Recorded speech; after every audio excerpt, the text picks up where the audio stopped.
Hello and welcome to the Vandy 24/7 podcast presented by our friends at FanDuel. Luke White is my guest today. We will talk for probably an hour or so. We'll talk about Eli Stowers winning a big award, Diego Pavia up for the biggest award in college football. Vanderbilt now knows its bowl destination, which it did not know last time Luke and I did a show. We got hoops. By the way, Vanderbilt now with the ninth best national title odds at FanDuel, plus 1,200 and more. We'll get your questions, your comments. We'll get to the mailbag, which is on our board at Vandy 24/7. And, of course, we'll also take them in the chat here. Before we get into all that, a reminder, our football coverage is presented by former Vanderbilt kicker Joe Bulovas, with Bulovas Wealth Management of Raymond James. Hey, look, if there's one thing we all share, it is that our lives are unique. At Raymond James, we believe that is worth celebrating. Financial planning, it's not just about numbers and figures. It is about creating the life you envision. So whether you're building a future or planning for retirement, a Raymond James financial advisor can guide you each step of the way, all while following a plan that is uniquely yours. That is life well planned. To learn more, call financial advisor Joe Bulovas with Bulovas Wealth Management of Raymond James, 615-645-6742. Raymond James and Associates, members, New York Stock Exchange, SIPC. Basketball season is presented by the Wash House. Commodores, it's time to win back your weekend. Skip the laundry pile. Let the Wash House Laundry Center handle it for you. Our new pickup and delivery service covers all of Nashville.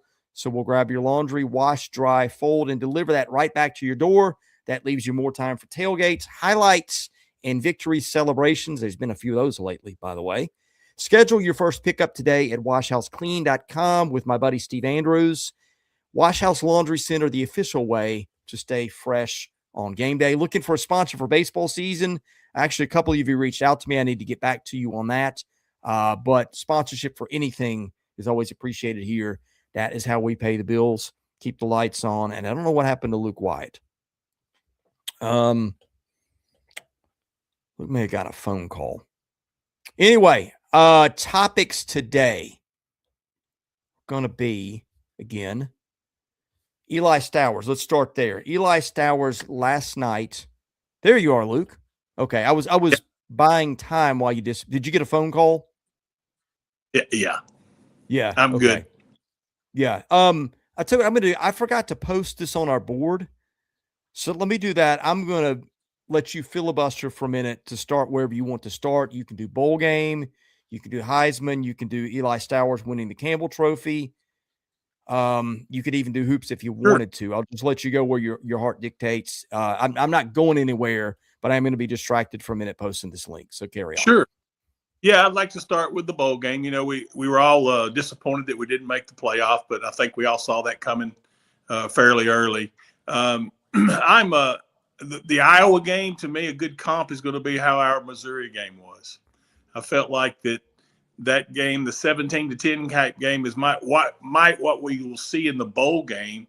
Although I'm excited about going for several reasons. Former Commodores down there, Shelton Quarles, he is, I think, player personnel guy for Tampa Bay. I think he's going to get a bunch of former players and maybe give them a tour. I've heard that rumor. That's going to be fun. I'm hoping the turnout's really, really good. Again, I know everyone's kind of bummed that we didn't make the playoff, but we need to send off Diego and Eli and the rest of these guys the right way by sending, at least 30,000 fans down there to support the Commodores. You're going, right? Yes. Yeah. So I think I'm going to make it too. I had, a very generous person, give me a little money to pay some of my expenses to get down there. Maybe most of them. Depends on what the traveling party is going to look like, to be honest with you. Are you flying or driving? I don't know yet. I'm inclined to drive it. Yeah, we're driving it. Yeah. I mean, it's 10 hours. 10 hours. Yeah. But we're not going to drive all the way. We'll drive halfway there and stop and see a friend and then go on down the rest of the way. Yeah. I think part of the thing is, I think hotels in Tampa are pretty expensive around that time, are they not? They are. I got lucky. A friend of mine that we both know, actually, who travels a lot with business, was able to get me a room at the same place that he usually does business with. So I got lucky there. In fact, Yeah. the price was incredible. I expected to pay $300 and $400, and it was only $170. So that's a good deal. What I'm thinking about doing maybe is leaving the day before early in the morning, maybe driving to an hour or two away to where the hotels hopefully are cheaper. Right. And then making that. What I am a little concerned about, although I guess we're on Eastern time, so I buy a little bit more time on the back end. I just don't want to get in a situation where I'm just kind of, worried about getting in traffic and not make it in time for kickoff or just something weird. I like to be in the press box an hour or two ahead of time and have some time to decompress before I start to work into the trip. Understood. So, yeah, I mean, flying is also, I just, I've got to get a rental car and get it back. I don't know. I'm with you. I don't fly unless I absolutely. Hassle. Yeah. Generally my rule is, 8 hours is kind of a guideline. This is a little bit more, but what I really wanted to do was maybe go through Savannah on the way up or back, but it's a little bit off the beaten path. And it may be, I don't think it's going to be a family trip. I think I'll take my son with me. But I've got to get somebody with him in the stands because I'm going to be in the press box. So that's the logistical things that I'm working through this morning, or not this morning, but as we get towards it. So, yeah, where you want to start? We got a lot of stuff to discuss today. Yeah, I don't know. I didn't see but 4 or 5 questions in the mailbag that may have grown since I've checked it out. But there were some good questions in the mailbag. I know that. But we can talk about what's going on with basketball, the recruiting, the possible big fish recruit that possibly could come. I don't know. Right now, Vanderbilt is kind of hot in the recruiting thing. Yeah.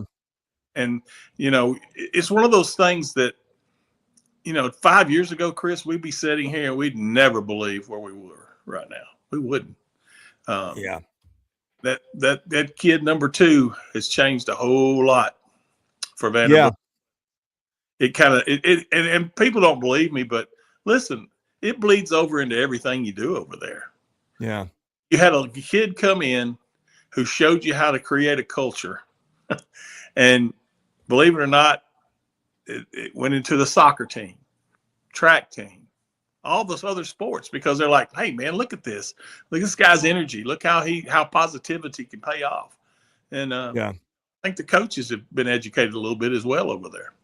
It's been wild watching it because like I'm in the service business and like it doesn't make me like super important, but like there are people that have read my stuff and watched our shows for a decade that like kind of, I'm not going to say count on it. I don't want to make it bigger than it is, but like it's a part of their lives. They want to know, what do you think about this and that? And it just 2 years ago, it had gotten to the point where, I'm sitting here and I've got a girl that's now a freshman in high school looking to go to college. I've got a son who's starting travel ball. He's a 6th grader. We had our first practice last night. Like I've got the money thing is going to come at me really hard in the next few years. And I didn't, covering Vanderbilt sports is not the business you want to be in to get rich. And I just kind of made a pivot 2 years ago, just going, okay, I'm going to keep my toe in this, but I can't do, I can't serve 2 things. I can't serve my family and an audience. I'm going to do the best. I don't know what's going to look like. I'd hired Joey, which was great. And I never dreamed in a million years that I would lose a guy that I'd mentored to a much bigger financial offer, but it happened. And then, life goes on, but sure. It's just weird. It's like, it has happened so quickly. Like almost literally since the time I made that decision. like it's almost been hard to take it all in. Well, It's like when your wife or somebody says something to you, like, um, watch out, you're about to hit that car in front of you, and you don't hear it for a couple of seconds, and then right at the last minute, you're like, oh, watch out, so you don't, the words become meaningful. It's kind of been like a version of the last, particularly the last since the Alabama game. That's really when it started. The Alabama game last year was when everything started to change. And it's just been really weird. There was a time that I would have been putting a lot more time into this. sure. And I just can't. I mean, I'm running 2 media companies, don't have the time. But like watching it's just one of those moments after another where I'm in the middle of it and I'm rushing from this to that. And then like later in the week, you're like, Diego Pavia is going to New York for the Heisman. Wait a minute, Diego Pavia is going to New York for the Heisman? Like, Yeah. it's just been one thing after another. And the other, like, it's like covering the offense in the press box. I'm trying to write stuff, and you're taking notes on the ball that Pavia threw for 30 yards 2 plays ago, and he just got about that one typed, and 2 plays later they're in the end zone. I mean, it has just happened so fast. It's kind of mind bending. Well, Chris, I take it back. Let's take it back to the beginning when, let's say around COVID, where Vanderbilt athletics was, and not just football, just Vanderbilt athletics. Yeah. And if you'd have told me 5 years from now that we would be unhappy to not get in the college football playoff, I'd been laughing at you. Yeah. But we're in a situation where that 7-6 last year seems like, oh, well, we're going to do that now from here until eternity. And when has Vanderbilt ever felt that way in football? I don't know that it has, even with James Franklin's 3 years. They have a chance, and if the money keeps coming in and they do the right thing and make good decisions, they have a chance to continue this thing. Not that you're going to playoffs or have a chance to be in the playoffs every year, but you've now got a 5-star quarterback that's going to bring in better players, I think, and possibly even another portal receiver. I'm hearing maybe that could come aboard. So there's just a lot of things out there that we would have never saw in 2020. Well, and I think there's still a lot of cracks in the operation. Maybe not with the individual programs and coaches in some ways, but yeah, and I think back, like I remember, and this is how fast it can change. Like in 2019, everybody was feeling pretty good.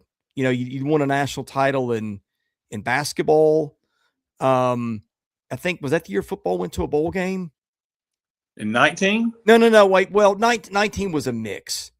I think after the basketball, I'm sorry, the baseball national title, everybody was feeling pretty good then because you'd been to a bowl the previous year. Gosh, was that about the time they'd signed Garland? Yeah, but the thing was, though, you still felt like there were some problems with the way things were creatively. And then you had a new AD at the time, and that was supposed to be brand new stuff. And then it just flipped really, like the mood started to change on all that. Probably October of 2019. Yeah, when I started to pick up on it, and what 3-4 months later, you had a new AD. Yeah, I had in 18 is when I retired because I saw the sky was falling, so to speak, in the overall way things were being done, and I had a whole lot of problems with people just not being honest. And I'm not going to get into politics, but there's some parallels with politics and what happens in higher ed and corporate America. Everyone wants to hear from you if you're in groupthink, but if you have ideas or if you rock the boat, boy, they'll get rid of you quick, or they'll silence you quick. And I think Vanderbilt had an inflection point there where things had to change, and it took them a while to figure it out. Not sure they figured it all out yet, but a lot of things that they were doing just wasn't going to help us, and we were heading down a bad path back then. And to see where it is now, and I'm so happy for the athletes and the fan base. I mean, look, the 23 to 25,000 that showed up for all these football games, and we go 7-0 at home, they'll remember that forever, you know. And I think there's days coming that can happen again real soon. Yeah, we could do a whole show on higher ed. I think some people know I spent a long time in it. It is higher ed is rife with grift. I'll just leave it at that. Yeah, you're right. It's a lot like government. It's very, very close to that. What you see in the reality aren't always what you know. Oh yeah, you always line up. But we're not going to do that one today. Yeah, it's just been so fast in it happening. It's hard to get your mind around. Well, and flipping to basketball, Mark Byington's one of the hottest topics out there. I see him on national news, national talk shows. I saw I don't know, you probably are familiar with the guys. I'm not going to remember their names. They do they take a team from each power conference and say who they think the team so far after 10 games is looking the best. And they had Vanderbilt in the SEC, you know, and singing Byington's praises and how he puts together a roster and gets kids to play together. You know, when I'm at the games now, heck, I watch our bench. Our bench is so into the game. Duke Miles. I love that kid. Listen, oh, man. I know it frustrated. Could have got a technical from it, but I'd much rather see that than guys sitting on their rear ends over there and not being into it. I was like, what is that? I've never seen that before. No, I've never seen that one before. But yeah, and you know, it's all real. It's genuine. That's what's great. I think those kids, unless I'm wrong, those kids really enjoy playing together. Yeah, I think that's what's remarkable. He's brought in all these transfers. It does not seem like there's a me first guy out there.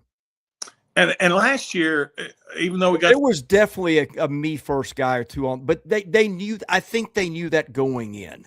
Yeah, and I think they were like, okay, the program is at a point we're gonna have to take one or two of those guys and just take our chances because we don't have better options. Some nights that's going to mean 30 points. Some nights that's going to mean a headache. But the whole thing on the season is going to be the ceiling is going to be higher, balancing the highs and lows. I think the difference between this year and last year is they could say, okay, we got a little proof of concept here. Now we can filter out the negative a little bit more. Absolutely. You know, and I've said this before, I've never seen a Vanderbilt team, and I go back to the F Troop, I go back to the 70s, that has three guards that can defend the basketball on the ball better than any of them. I mean, listen, those three guys, if they stay out of foul trouble and they're able to play their minutes, we're gonna wreak havoc on a lot of teams, man, trying to get into their offense. When you've got three ball hawking point guards like that, and I know they're, you know, Miles is probably more of a combo guard, but he can play that. I don't know that anybody in the country has got three guys like that. I mean, the thing is, when you are having a shooting slump, you get so many easy buckets. Now, I don't know how that's going to translate against like elite Sweet 16 type guard play. But I don't think there's zero translation to it. And by the way, Tyler Tanner, if you're having an MVP list in the SEC, well, and Miles too. I mean, I think both those guys are in the discussion right now. And I just kept thinking Collins, after watching those other two guys, was just going to kind of be an afterthought, but he's not either. You know, and this is getting off subject a little bit, but I've noticed we now have 6 commitments for next year. Is that correct in basketball?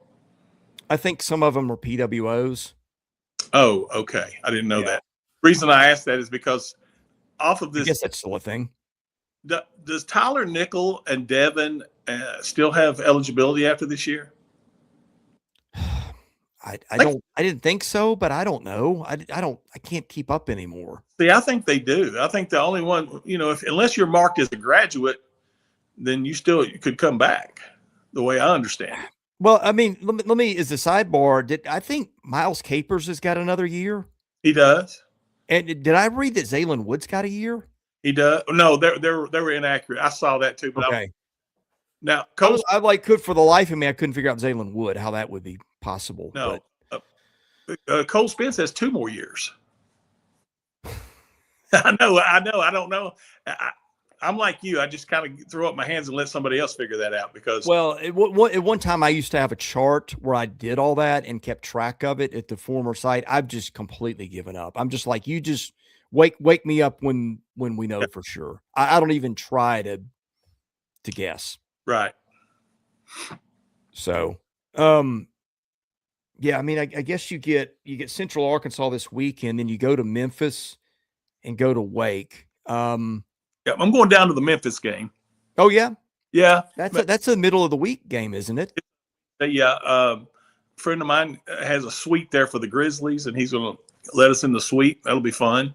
Yeah. Daryl Lovell's going with me. You know Daryl. We'll that game and the Wake Forest game, really, I think the only 2 left of the non-conference that we could be challenged in. Yeah, well, I mean, they're the only other 2 are New Haven and Central Arkansas. So, but if we head into conference play at 12-1 or 13-0, I think we'll be pretty happy. That when's the last time we went undefeated? Was it 07? I think the Ogilvy year. Yeah. We were 16-0, I guess. Yeah, and that team ended up being as good as everyone thought. Yeah. The analytics models never liked him, and that's when people were just figuring out what Ken Palm was. And they argued bitterly over that one, and he kind of ended up being right. But yeah, I'm really looking forward to. I think that the Alabama game here, first conference game, it'll be their second game overall. Yes. I'm not going to say it's telling because first home game last year was Mississippi State. They looked bad, and it ended up meaning a lot. But Alabama's a team that does the kind of stuff that Vanderbilt does. They can play their own game, right? Probably more athletic and higher regarded players on the whole. And Alabama will bring a ton of people. I would not be as excited as I am about this team if I didn't watch the St. Mary's game. To me, scoring 90-plus points against St. Mary's showed me. Yes. I don't think last year's team had that ability to direct tempo or dictate tempo the way this team does. Look, we're relentless on the ball. And like you said, when you get 15 to 20 points off of turnovers every night, man, I mean, you can still shoot 6 for 24 from 3 and win the game. Yeah. Yeah, it's been amazing to watch. I think they're 4 or 5 in Bart Torvik now. Yeah, I think take the bias out. The thing that got me was seeing them crack the top 10 for win at all odds. That was a little jarring. Like, wow. I think that, and I'll say this, I'll probably be saying this 2 weeks from now. To me, the key to them getting where we all want them to be is how Okereke and Washington and McLaughlin do. Washington has really come on, and Okereke is that guy that you always want one of, kind of like Chris Magnon in a different way. Like he's not gonna lead you in scoring most nights, but he's gonna do some other things. And he defends. Like, he does everything. Yeah. I don't think there's anything that he doesn't do reasonably well. Yeah. And I always like having one of those guys on my team that's just versatile, can play a little inside, a little outside, can pass, can shoot. But not like a carrying tool that you leave the gym talking about. Well, I asked you, Christian, you did, to your credit, ask about Mike James. And that's a weird one to me. I don't know if it's because hasn't played in a while, or if there's just not any room in the mix for him right now. Yeah. He can't play 13 players. And, right now he looks like the 13th guy on the roster, and that's hard to believe as the reports I was hearing about him. Yeah, I mean, that was a non-answer of an answer I got. I was kind of like, I gotta say something. I don't want to say something bad. Well, it could be. No, it could be one of those things where he's not sure how to fix it. Because of the emergence of Chandler Bing. I'm not. They thought Chandler Bing was going to be ready to play as a freshman, but he is. Yeah, I mean, you're right. It might have been. I shouldn't say that. It might not be. Bad. I mean, you just never know. Yeah. There could be 100 things we could guess, and it might be none of those things. And I'm not trying to hint and say read between the lines that this is the case, but sometimes somebody's mom or dad might have cancer, and they're not handling well, or I mean, it could be any number of stuff that's beyond people's control. I don't know. I don't have any idea what it is, but just saying. Yeah, absolutely. Do you want to go to football next? Sure. Where would you like to start? Well, I guess let's get behind us, all the moping around about not making the playoffs. And I've said my piece on it, and I think there's two things can be true at once. You could always make a case for why Texas jumped us. Why did Miami jump Notre Dame, and how to me, it's a flawed system. All systems, I guess, are flawed, but this was really flawed. When you're going to have to sit through watching Tulane and Ole Miss go at it again, and when you're going to have to watch James Madison and whoever they're playing, what? Who are we kidding here? That's not even close to being the 12 best teams. And I just got to be. To me, they should have their own tournament, the group of 5, and I'd watch it. I would watch James Madison play Tulane. I would watch that, but I'm not going to watch that. Ole Miss already beat them 45-10. Why do we want to see that rerun again? I'm with you. I think I don't know if the answer at this point is to. I almost feel like the group of 5 in the top half, the very top part of the FCS are pretty close in. Like James Madison and North Dakota State are probably fairly comparable at this point. Well, and before transfer portal, I think maybe you could see 2 good teams, but now they've all been cherry picked. They're not as talented as they used to be. Yeah. They're just not. You can look at some of the non-conference scores across the board.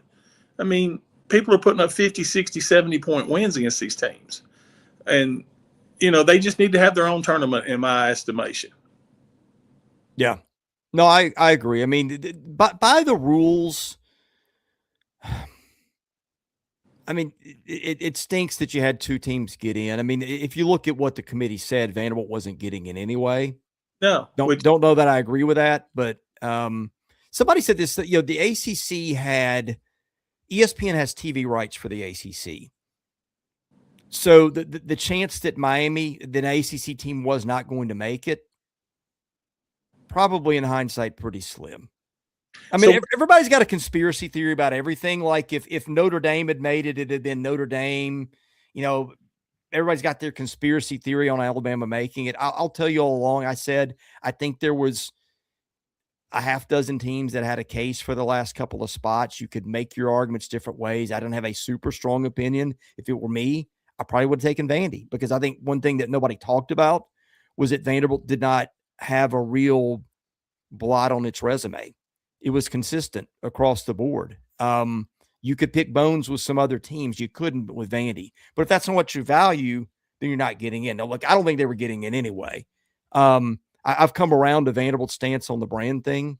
I think there's something to that. Again, I think if that's your thought, get out in front of it a little bit more, but it is what it is. Look, I will make you a bet on the air, $100 bet, that there will never be another 10-2 SEC team left out. You're probably right. That's just the way I feel about it. And again, I think if we were in the same situation and it was the ACC and it was Wake Forest would have been left out. Yeah. Fan base, not a big brand, whatever that crap, however you want to look at it. This didn't occur to me till today, but like if you take Vanderbilt, and you put them in a Michigan helmet, put them in the Big Ten with that resume, are they getting in? Yeah. They probably are. To me, you put blind numbers in front of them and you don't tell them which team is which. That's the only fair. That's it. The thing that I think shocked me the most, I mean, we could resume this and you've got this and I've got that. I think the thing that shocked me the most was just watching them play and going, man, they belong. Well, sure they do. I thought if Vanderbilt had ever gotten in, it would have been one of these things where they won 5 games by a field goal, and this team collapsed, that team collapsed. It was a bad year in the league. They slip in somehow. Not that that was even really on my radar. I didn't expect to look at this and go, they should have been in, because I watch them play and I think they can hang with anybody, which I really believe, even Ohio State. Yes. I don't know if they're going to go win anywhere against anybody, but I don't think they would. I think if they'd gotten in, I don't think they'd show up and embarrass themselves in anybody's building or any spot. Let me ask you this one, Chris. Let's swap places with Alabama. Let's say we finished 10-3 and we went into the SEC championship game and got beat at 10-2. Would we have gotten in? Don't think so. No, I will. There are a couple things. Alabama did have the head-to-head win over Vanderbilt, obviously, and Alabama had some really, really good wins. Like if you start stacking up top 6 wins, it's arbitrary.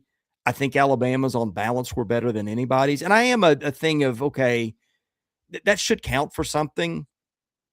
Otherwise, what are we doing if we say, well, you played that game in mid-October, it's no longer relevant? Well, let's start the season in November then. I have some – I know it's not popular, but I try to be fair, and I have some sympathy for the position. And if it were me, I probably would have let Alabama in. I think, look, we're talking 2 different things. Luke, we're talking fair process, and we're talking the process they used. And those are 2 different things. So do you think the championship games be played any longer? No. I don't either. But they're not going to walk away from the money. No, I know that. That's what I'm saying. So it's really a popularity contest. You can't play the championship game anymore unless you go to 16 and redo the automatic bid thing for the 5 leagues. Yeah. Because if you say, hey, look, I mean, it's a different argument. Let's say Alabama goes 8-4 in the regular season, makes the title game, and they get beat. Nobody's having this conversation. Right. I think if you get to 16, you can, and I was not in favor of 16 before the season. I thought they had it as close to perfection as they did. What I didn't see coming was the ACC. And I guess, to be honest, more parity. Right. It's sunk low. I think you could do it 16 and say, hey, look, you can get in if you're one of maybe I'd say 4 conference champions, but you got to be ranked in our poll to get there. And then you can still play the championship games. Everybody keeps those checks. Maybe they mean a little bit more again. I think your path is something like that. If I told you when we started the season playing Charleston Southern, all right, here we go, guys. If we go just 11-1, we might get in the playoff. Yeah. Well, in 11-1, they would be in the playoff. Well, you think, but I don't know. The game that may have cost them more than anything was the second half of South Carolina A&M. Oh, yeah. Because if Carolina hangs on, then you can do a lot of head-to-head comparison between Vanderbilt and A&M on the schedule. And they're both 2-loss teams. Yeah, maybe. And, oh, by the way, A&M got Carolina at home. Vanderbilt got them in Columbia. Right. Although they may have just put Texas in over both of them anyway. Maybe it wouldn't have mattered. But again, it's the brand. It's a made for, and I forget who I heard this from. It's a made for TV reality show. Yeah. It is. I used to assume that just the best won out in the end and don't worry about it. I've seen very well. And look, if you don't believe me, just look at the whole Lane Kiffin thing where ESPN just went full on shill for LSU and Jimmy Sexton and CAA. Truth didn't matter. No. You know dang well that Nick Saban, were he given the decision, and he had it with Lane Kiffin. No, go on. Get out of here. We'll do fine without you.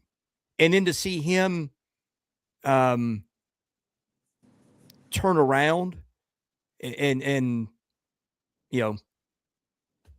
be state-run media. I mean, it was right in front of you. Yeah. I mean, I've seen it on this beat. Sarah Fuller. I mean, it is very easy to manipulate people. If you get enough people in the media to go on. Now, the media, I mean, ESPN's done this enough now where people call bull on it. But I mean, the Heisman thing, same thing. It is being in the media and seeing how strings get pulled is really changed my opinion on a lot of stuff. Well, and I'll go back to this again and again comparing it to politics. If you go along either whatever side you're on, if you don't go along, there is hell to pay for you. You're ostracized. And I can tell you one day, maybe 20 years from now, we'll have a podcast and there will be stories told. Yeah, you're ostracized if you don't stay. It's too soon now, but yeah. Boy, I got stuff there. Yep, absolutely. Carry on. No, that was it. That was my final thought on that. Yeah. Hey, I don't think we talked about it much, or it didn't. But man, good for Eli Stowers winning the Campbell Trophy. To me, that's one of the most impressive ones you can win. Yeah. And let's talk about doing things the right way. That I don't know. Oh my goodness. He's a model citizen. He's who you want your daughter to come home with. Yes. I've only met him briefly, but the short time, he's so level-headed, so even-keeled. I think he's good for Diego. I think he was a great yin to the yang to some of the other parts of the team. He's a selfless guy. Yeah. It's just so deserving. I can't think of many kids I covered in any sport that I respected more than him. Maybe not any. I don't think I've covered a kid I've respected more. Maybe some about as much, but not more. Yeah, and I'll say this too: if Eli Stowers would have stayed at New Mexico State and maybe been their quarterback or something, you may never heard of him. Mm-hmm. So there's a lot of good kids out there that get lost in the wash. Well, and that is a little bit of for all the things we don't like about the portal and the extra eligibility, like it has allowed career paths to play out. Absolutely. In ways that even 10 years ago, maybe 5 or at least 6 never were possible. Right. And that's what I like. I do. Chris, and I'll be the first to admit, when this all started happening, I saw doom and gloom for Vanderbilt. I did. I didn't. You remember we had a podcast where we argued about it. I said, if you make the right pivot and figure it out, you got a world of stuff available to you that has never been available. I saw it differently immediately. The Alabama win may have woke a lot of people up to say, okay, let me dig into my pocket here. Mm-hmm. But this year, the environment that was created, and I'm going to give the athletic department credit for this, that environment they created on game day, yes, was a step up from last year, and is probably one of the best. I even heard visiting teams, fans who have 70, 80, 90,000 seat stadiums say, man, this is an awesome place to listen to.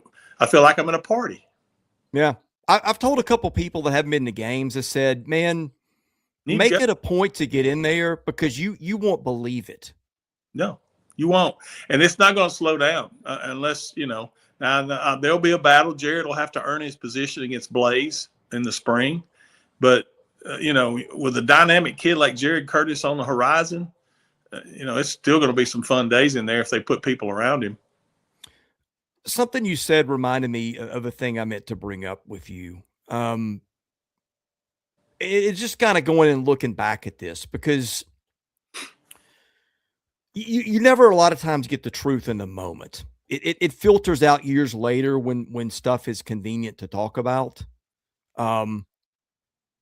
But I don't know the answer, but Clark built this whole thing on, you remember, like a lot of this is the story he tells about going in the room. He's got this speech prepared for 10 years about when I get my first coaching job, and he walks in and reads the room immediately. And he just says, wow, this is not the time or place. I'm reading the body language. It's just, Not going to work. And I know they worked really hard on chemistry, and they kicked some people off, but you heard him say stuff like, well, sometimes you get, I don't remember the wording he used, you might, where, basically kids are one thing to your face, and then later you find out they're undermining the stuff you're doing. And Clark's whole thing was, hey, I'm going to try to build around what we got. And I'm more worried about chemistry threats from outside. I think the whole irony is he had more threats from the inside than he realized. And I think that's one reason. And Dabo Sweeney's done the same thing, and I respect the position. You're trying to build things. You're trying to build opportunities for kids. But in hindsight, his biggest threats to building what he wanted were the kids that he already had inside the building. And I can blame that on a lot of stuff. I can blame the former coach. I can blame administration. I can blame a lot of things. But ultimately, I wonder if he made that pivot to the portal earlier, how this looks. Well, I think he thought that his locker room wasn't as toxic as it was. It was very toxic in hindsight. And I've been at Vanderbilt. I was at Vanderbilt through a lot of coaches. And the worst thing that could happen to you is not a bad strength coach. It's not a bad academic counselor. It's not a bad trainer. It's a bad locker room. And because you got to hope that the ones that still care, and I think that's why Clark gets emotional. If you notice when he talks about the ones that have been there for the entire ride, when they've been there for they stuck with it, like a Langston Patterson, and I'm sure there's others I'm forgetting. Those guys need a lot of it because they never wavered, man. And they went through the Will Shepherd days. They went through some days of, everything's negative. Nothing's right. The coaches are stupid. They don't know what they're doing. Their offense ain't creative enough, whatever it may be. That kind of crap, if you can get through that and get to the other side, sometimes you do have to bottom out. And I really think we were lucky that we got a guy like Clark to come in and do this, because if he hadn't have been a former player and loved that school as much as he did, Joe Blow, who came from, say, Appalachian State, he'd already been gone. He wouldn't. He would not have. He would not have fought for it. He would have played out his contract and made plans to go somewhere else. That's exactly what would have happened. Yeah. Well, it was also hard for Clark to play in the portal with any money. I mean, because nobody wants to. No. Which makes it more remarkable. You're coming off 2-10, and you were able to convince enough people to pay for the fuel that you put in that engine. That's the hardest. Now it's easy to do it comparatively. And that's probably where Clark, being who he was, worked in his favor and people liking him. Right. And chips that he had that believed in him. Right. If you didn't believe in Clark, it's hard to write that check, man. Because like you said, you're coming off 2-10. You're getting your brains beat out by double digits every weekend. It was hard. And the other key factor in all this, and I've mentioned it once before, is whenever he watched the film of Auburn and New Mexico State, and he said, look, wait a minute. These guys aren't any more physically talented than we are, but look what they're doing to Auburn. I got to talk to these guys. And that opened up the floodgate for Coach Kill, Coach Beck, Diego, Eli, MK Young. Without that, we're not talking like we are right now. By the way, can we talk snubs?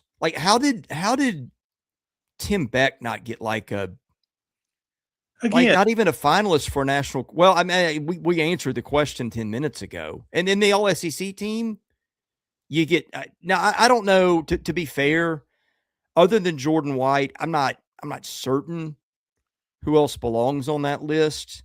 But come on, how does Jordan White not even get a third team? The Jordan White thing is crazy. He should be number one. He should be first team all-SEC. I've seen all the other teams play, except for maybe a couple that I hadn't noticed their offensive line play. If there's anybody better in the SEC at center, I can't believe that. You can't convince me of that. There's no way that kid should not be at least second or third team.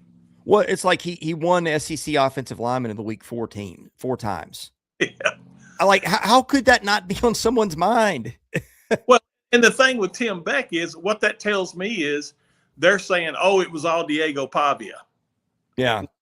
When Diego leaves, this offense will go back to being average to below average. Yeah. Well, they're going to find out next year that that's not going to be the case. Well, and pick a lane. If that's what you think, right. Then a coordinator's getting an award and your quarterback's getting the Heisman. End of discussion. Yeah.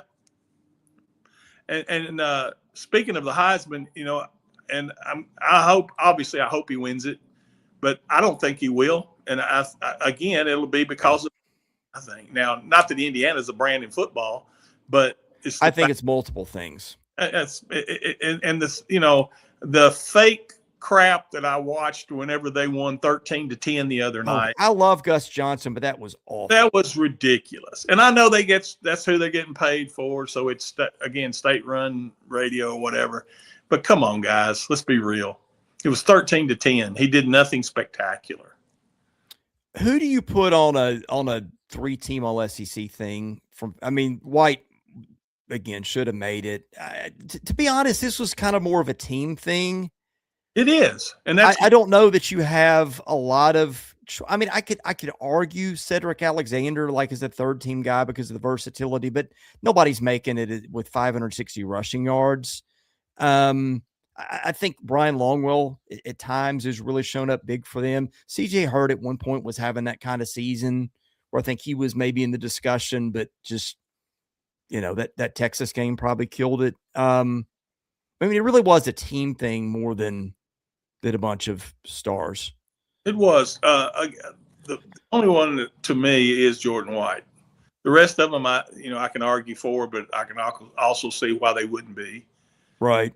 There's a ton of talent in this league. Look, there's players everywhere. We know that. Yeah. Longwell led him in tackles for loss. Actually was second behind Capers.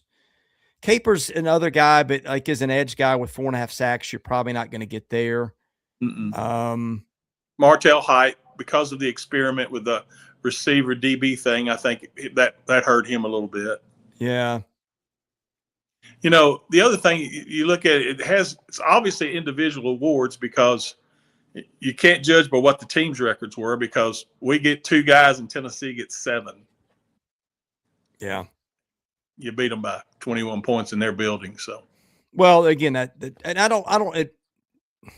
that sounds kind of ridiculous, but what that might also tell you was how good your superstars really were. Yeah. Again. And how good your team was. Some people are pushing Brock Taylor. The problem with Brock Taylor is he just didn't have enough attempts. Same thing with Haber. He's a really good punter, I think. But right. He really was a weird year. With the least amount of punts for a Vanderbilt punter. He's had to have. Yeah. You used to get that in 2 weeks. Oh, Jim Arnold, when he was at Vanderbilt, we have to ice him down and give him an IV. Right. There were so many punting jokes back in the day. Oh, man. So you don't think Diego wins it? I don't. In my heart of hearts, I don't. I think it'll be Mendoza. Do think he's second, but second doesn't really matter. It does matter, but to me, there's no way you can put Mendoza on Vanderbilt and we go 10-2. Yeah. What do you think about the Iowa game? I like it. I'm in the minority. I think. What I didn't really want was to get a team that, like a Notre Dame, that didn't want to be there, and 20 guys opted out, and you're not playing Notre Dame. You're playing shell of Notre Dame. Right. You're playing a team that's elite. I know Iowa's a butt of jokes, but last time I checked, defense matters. It does. This is all an offensive game, and we look at that, and they suck. They can't score points. Well, they don't allow any either. No. They're the same defensive coordinator for 15 years? Yeah. I've always thought they run a class program. The hospital thing, I don't know. I guess maybe if you live there and you're an Iowa State fan, I don't know the dynamics of all the Midwestern rivalries, but they're never one of those programs I look at and oh man, I'm rooting against Iowa today. I'll tell you what a great place Iowa is to be involved in football. Paul Federici was Vanderbilt's head trainer at one time. He took the Pittsburgh Steelers job and was the head athletic trainer there. He left Pittsburgh to go back to Iowa after he had been at Iowa. So that tells you a lot right there. And we've had other Vanderbilt people connections up there. Norm Parker, you remember Norm? He was from Iowa. Who else was it? Eric Johnson, who was an operations guy and was in charge of their recruiting for many years. Iowa and Vanderbilt actually have a lot in common, more than you would think. Yeah. But I see Diego.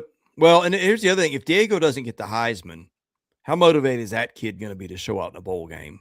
You would think so. Again, I'll go back to Iowa, Vanderbilt. I think it's going to be my comp is the Missouri game.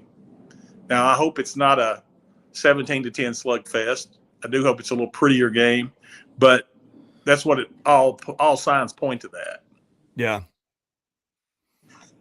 I think Missouri had a better offense. Yeah, they did. When Purbulla went out, although the backup did a pretty good job, that changed things for them a little bit. Look at Iowa's schedule and look at their losses. They didn't get embarrassed by anybody. I don't think. No, and maybe I'm biased though. I think this offense hit a different gear at the end of the year and rested. I think Vanderbilt might put up more points than people think.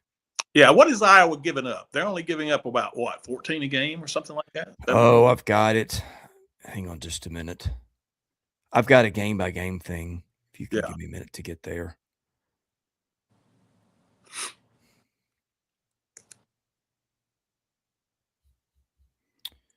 Iowa is giving up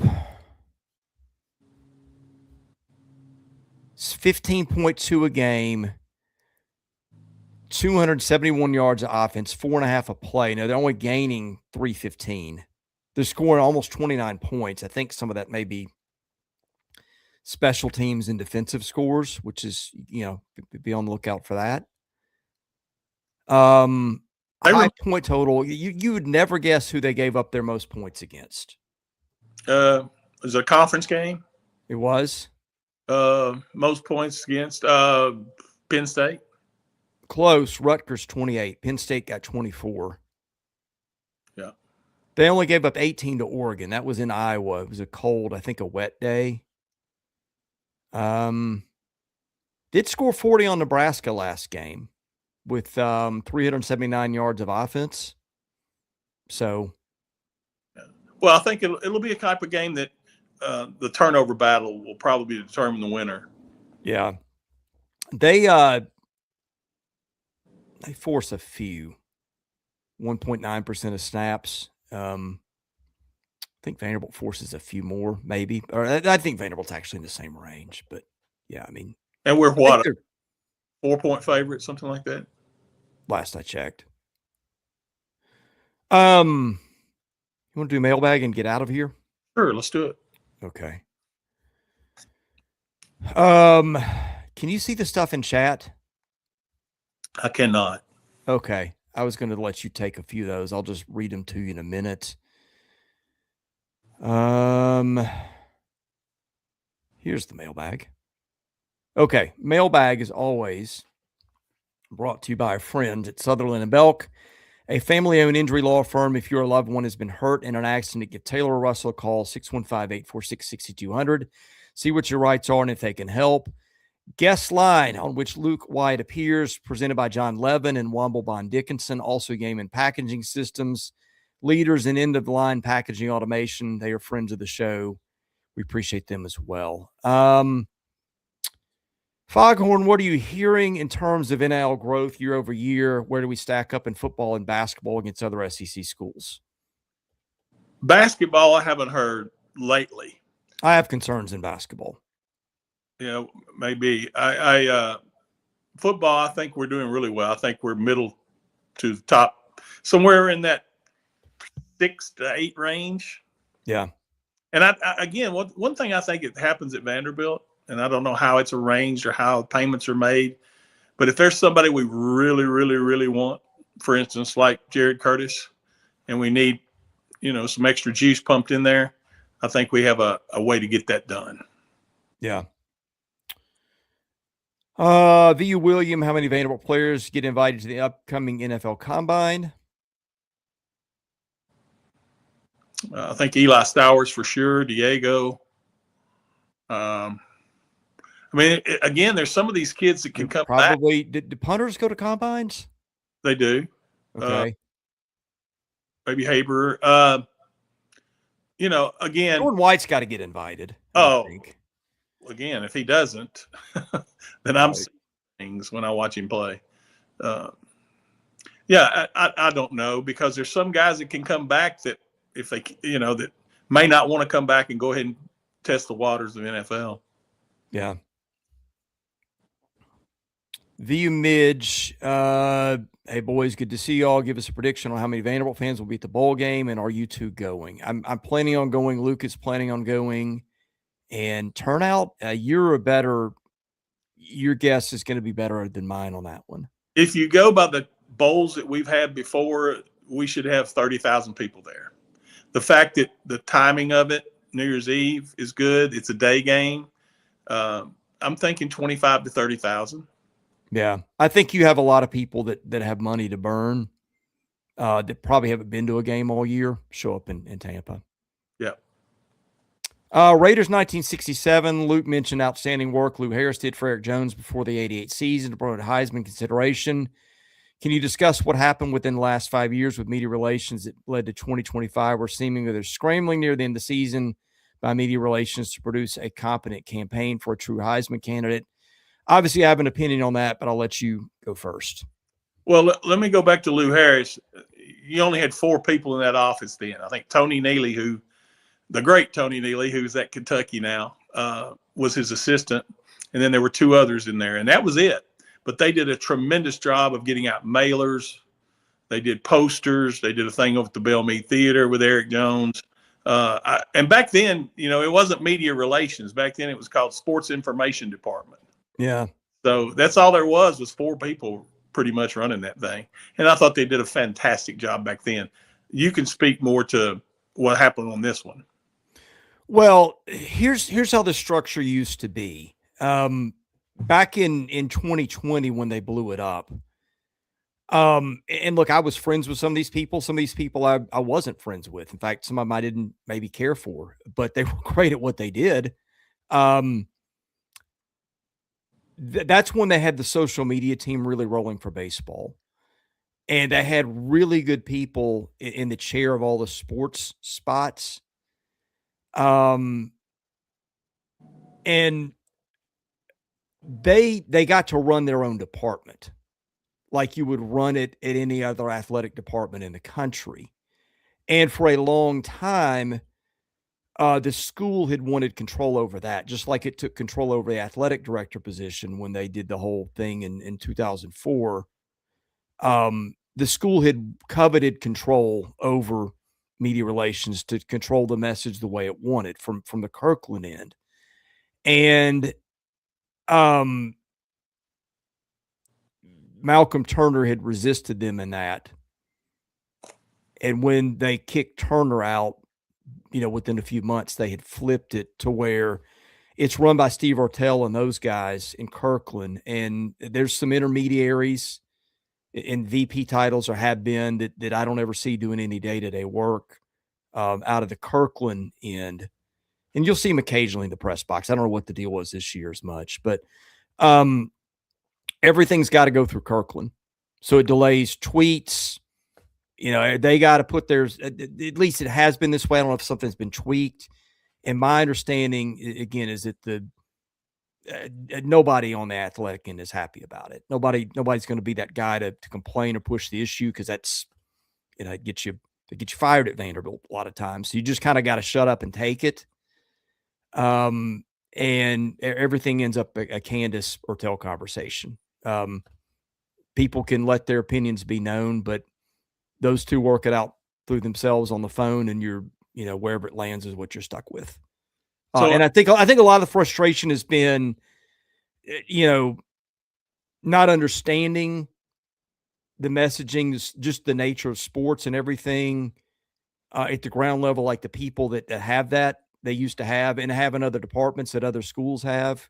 So the filtering, having to go through people that don't really get sports, and on just so many elements, the time element of it just frustrates the heck out of everybody. So my question to you, Chris, is this: if I walk into Vanderbilt's athletic department and I say I'd like to speak to someone in media relations, if I go in the media relations office there at Vanderbilt, do they have to run things up the flagpole to? Whereas they can't give me an answer sometimes. Well, I don't know that it gets that granular. Like those people still are there and they get to do things, but I think the strategic end of it, unless something's changed, my info's pretty recent. It's just got to go. And I don't look. There's, maybe they have some clearance sometimes to do some stuff. I don't know what the parameters are, but I know there's a very palpable general frustration, and not a person has said, "Hey, look, this works way better than it did before the change." And that's the thing that got me in trouble. That's why I'm no longer doing this full time, being critical of that. Right. Well, and that's, but at the time, like you knew it, you knew this was not going to end well. And I think that's, sometimes it's not the things that you're wrong about that get you in trouble. It's things that you're right about. I mean, it usually is. It is. And it is what it is. Yep. You knew too much, man. Yeah. Well, still do. But,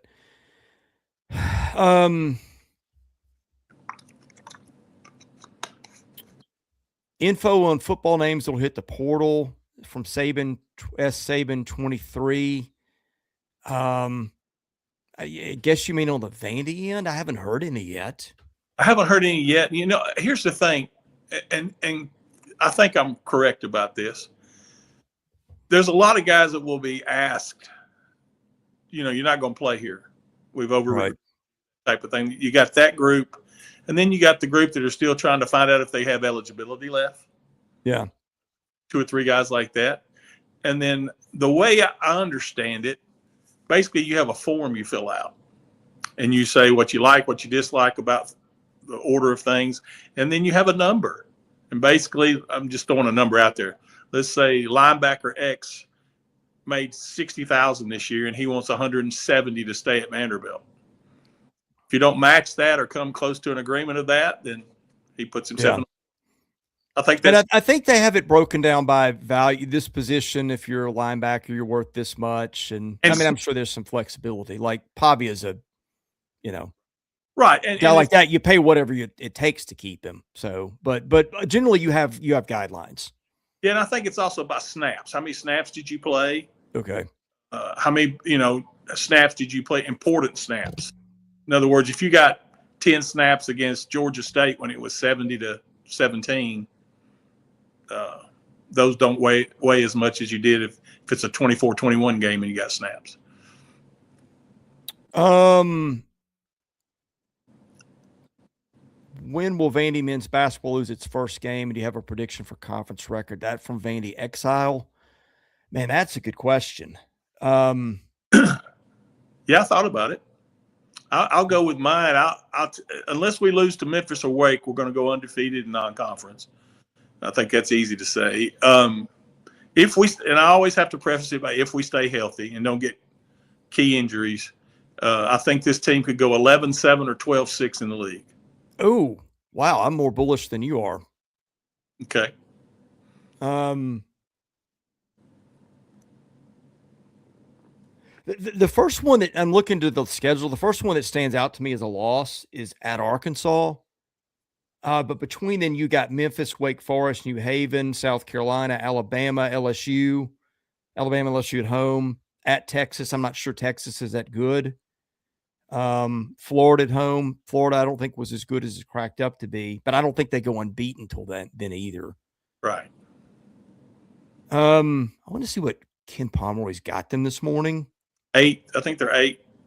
Yeah, and I think the individual game predictions, last I looked, like they were on individual games, they were favored in just about every one of them. Kentucky was one. Kentucky and Lexington was one. Oh my goodness. You're never going to believe this.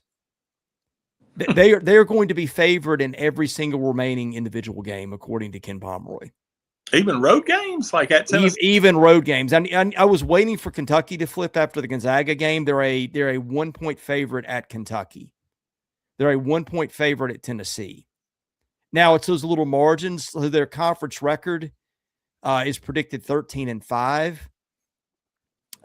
Chance of unbeaten record is 0.2%. Right. Yeah. They can be special. That's for sure. Oh man, I'm almost thinking 12-4, but I mean 12-6. We'll play 18. Well, okay, then 14-4. 14-4. See, I again, my top end was 12. Only because we got to play Florida twice, Kentucky twice. No, excuse me, Kentucky, Tennessee twice, and then Ole Miss is our other team twice. Well, and teams do get better. Sure they do. Sometimes you get a team that just doesn't look like much this time of year. I'm thinking of Stallings' team with Byers and Foster. Like nobody was worried about them. Right. Christmas, and then they became a different team. You're probably more right than I am. I've been super bullish about them since that first exhibition game, and I've just not seen anything that's really made me budge from that. We'll get to the chat in a minute. Let's get the rest in the mailbag. Memoria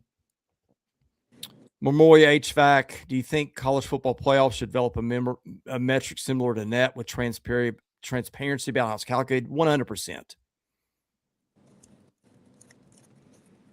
Well, it's got to be different than what it is. That's for sure. Favorite Derek Mason quote from VU Matt 23.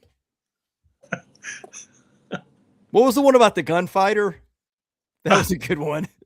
I don't know. he had a few that I would went over my head. I was like, what did he say? Yeah. I can't come up with one right now. I'll think of one for next show. I think it's not like it's only funny because you know the context, but I think the Wade Freebeck as our running quarterback is one of my favorites. Well, the thing, it was the best time. What? That was. I can't imagine having to go do that all over again. Oh, listen, I think everyone points to I think I would just say, here, you can have the money and you go to it. I'll go dig ditches. Eric had a weird career because he beats Tennessee 3 times in a row, and I don't care whether Tennessee was down or whatever. Right. That's always be great. But the game that bothered me more than any of them, everyone talked about the Temple game. Yeah, that was a disaster. But the game down at the Titans Stadium against Ole Miss, that was. Oh my God. That's when I thought we are a long way away from being. I'll never forget. I think I've shared this on the show. I think I'm good friends with Neil McCready, who's covered Ole Miss. And I just remember he walked up to me like about the middle of the third quarter, and excuse my language here. So if you're watching with your kids, I'll give you a minute to fast forward. He just looked at me with his eyes as big as $50, and he said, "Chris, what the hell is this?" My favorite thing was after I did not have a good answer. My favorite thing was after the game when he calls the kids up, and we're all sitting there and everybody's quiet, and he goes, "Guys, I just got to say one thing. That wasn't good enough." Oh, yeah. You think? 45-3 or whatever it was. Yeah. He and I never – there was a lot of tension. But I think, honest to God, like if Derek just like got out of football and moved in next door to me, I think I'd really like him as a neighbor. I think football just brought out all of his insecurities. And I think Derek knew he was probably in over his head to some degree deep down. I wish I think if I ever got to know, I'd really like the guy. I felt there was always a little bit I felt a little bad for him. I guess not too bad. He was like, his monthly paycheck is more than I'll ever make in a year, but Listen, if you take that out of it, I like Derek as a person. Please, Yeah. I'm not laughing at him. I'm laughing with him because I Right. laugh. When you are put in a spot where you're in over your head, ultimately, there are exceptions in higher ed in particular, but ultimately it's on the people above you. It's Well, not your fault that you are what you are. It's the other people's fault that you are what you are, and they leave you there. well, and I've said this before multiple times. The one person that he listened to was the person he could listen to, Yeah. and that didn't help anything. Nope. That's another forbidden podcast stories episode 20 years from now. uh, Heck, I did. well, you can go where you want with it. The floor is yours. We're good. Yeah, okay. Probably a good thing. I hit the chat. I'm just going to start from the start. Got a lot of comments here. Thoughts about this is from Joe Walford 5099. Thoughts about blowing up the current playoff format and starting over. I think you blow the whole thing up.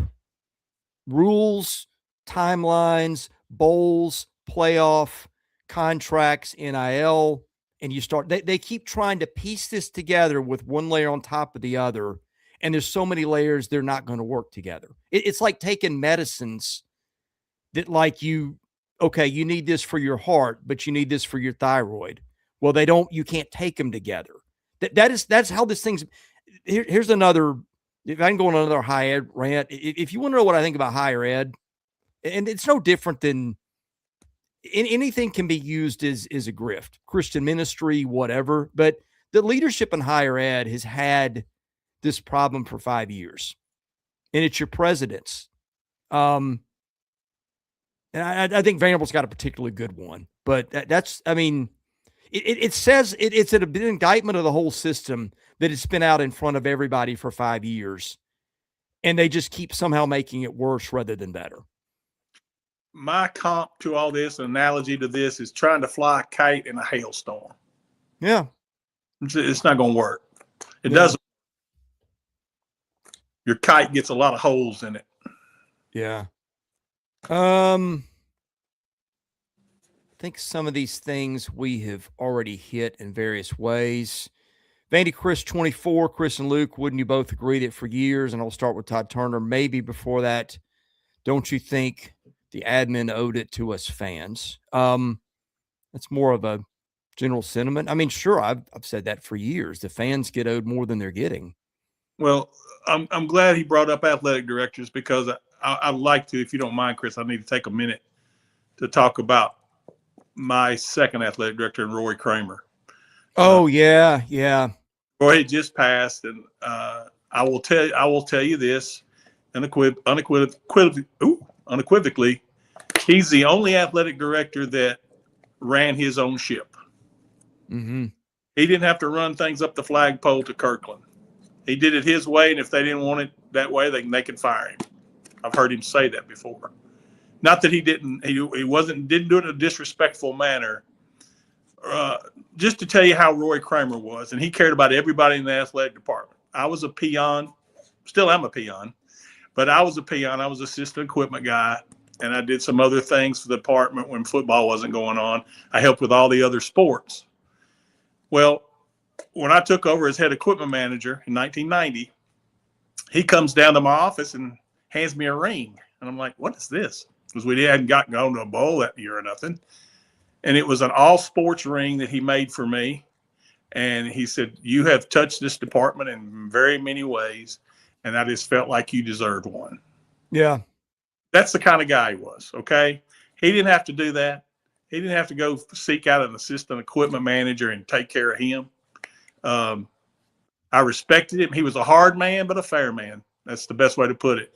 And we lost a good man. He made it 96 years, which is a great life, but he could have lived another 100 in my book. Leadership is about how you treat the people that can't always do something for you. Do you hold yourself to standards that, you hold other people to? Do you show up? Do you do the job? Yeah. Do you treat people with respect? Like you check those boxes and you're usually going to be pretty good at your job. Yeah, he was the best, and it didn't surprise me when he did what he did in the SEC office. Yeah. Vandy Chris 24, Tyler Tanner, elite on ball defender. I would contend he's the top on ball defender in the NCAA. I can't answer that, but I do think if you're SEC player of the year right now, he's got to be in that convo. He and Frankie Collins are both nightmare, and man. Duke Miles. And Duke, yeah, absolutely. Yeah. Magoogs, I think the real problem is the rank of engineering that happens between 14 to 25 to justify the top 12. That's the college football play. I agree with him. I thought that part of the poll has been rigged for a good bit of the year. Yeah, agree. Here's the problem. You say they shouldn't be included, and you have to be first in line to tell Vanderbilt to never play them again. Don't get to pad your record against them and would not include them. Don't know that's practical, but I get the sentiment. Magoogs asked about a quad metric. Yeah, he's right that you need something like that for football to quantify wins. You just don't have it. Right. I've kind of invented a way I think you can do it that wouldn't be hard.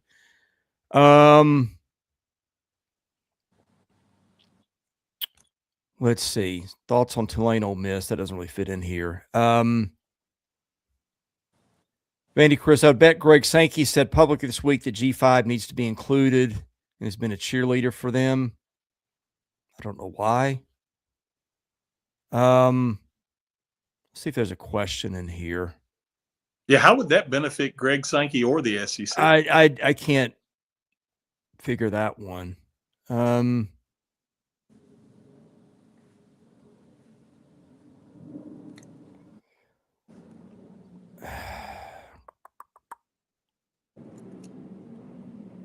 Can the offensive line win the Joe Moore Award? They're one of 5 finalists. They got cut from that list.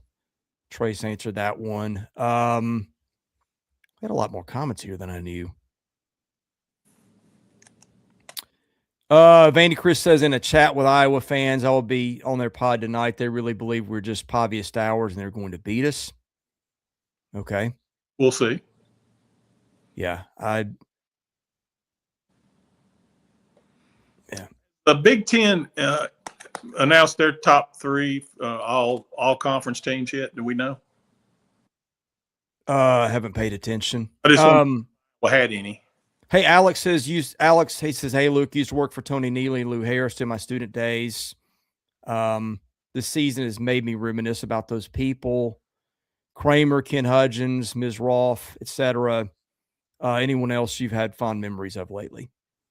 Oh, Dot Deathridge, Debbie Bent, gosh, Lucy Jones, who I still see. She's still at the ball games. Yeah, that's when the department, and I've said this on here before, Chris, we had 16 sports back then because we also had men's soccer back then, and there were 78 of us in the building. Now there's probably near 400. And you what? Still oh, yeah. Counting analysts and all that. Well, some of that, yeah. I mean, some of that's football, the stuff right. You need to do. But there was exactly, in fact, I think I still got my old phone list somewhere, 78 people that took care of 16 sports. What's the administrative layer to that? Like not sports specific, or maybe I should include that. You would only have probably 4 who we called brass out of 78. Now you have. What is it now? Oh, in the 20s. You got assistant athletic directors, associate athletic directors, and then athletic directors. Is that just sign of the times or a Vandy thing? I think it's everything. I think it's every way. The football started with Nick Saban. When Nick volunteers working in his office, and they said, "Hey, wait a minute, you got to." And this is interesting, Chris. I'll give you the fans a little insight on this. The reason why I found out about it was because there used to be a rule about how many people could be on a headset, like how many you could have upstairs and how many you could have downstairs. Well, Saban blew that out of the water, and so they had to make some. They were like, "Wait a minute, he's got 30 people talking to each other. They got every base covered here. What are we doing?" So they had to make adjustments from that. I don't know what the rules are now, but it's basically those rules were put in place because of Nick Saban. Yeah, well, good for him. He figured out a shortcut. Yeah, I always wondered why he did that, but Alex said Coach Kramer always treated me with great warmth when I'd run into him after he left for the SEC. Miss Kramer also sorely missed. So yeah, prayers to the Kramer family. We've gone an hour and 20 minutes, which I didn't necessarily plan, but it's all right. Like it was worth it. Always enjoy it, man. I do too. You have a great rest of the week. You do the same. Thank you guys for listening and watching. Always been free here on the podcast, but you can help us in other ways. Give us a review and a 5-star rating that gets us noticed. If you're listening to have subscribed to Vandy247.com, do that. It's about, I think, 100 and price has gone up a little bit. Not that much though. YouTube channel subscription here is free. Just hit the button, do that. If you want to sponsor the show, chrislee70@gmail.com, get you there. Thank you for listening. We'll catch you again soon with more episodes of the Vandy 24/7 podcast presented by FanDuel.